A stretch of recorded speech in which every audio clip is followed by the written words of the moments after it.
বলছি দিদি, তুমি যখন রেল মিনিস্টার ছিলে তখনকার কিছু অভিজ্ঞতা দর্শক জানতে চাই, বলো তো শুনি।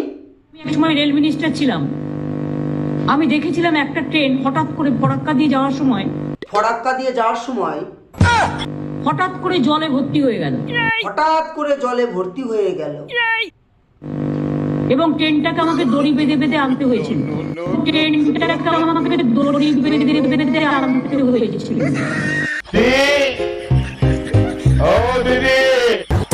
नरेंद्र मोदी।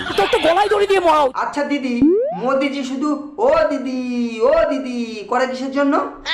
সারাক্ষণ তো আমার পেছনে লাগছে, দেখতে পাচ্ছেন না?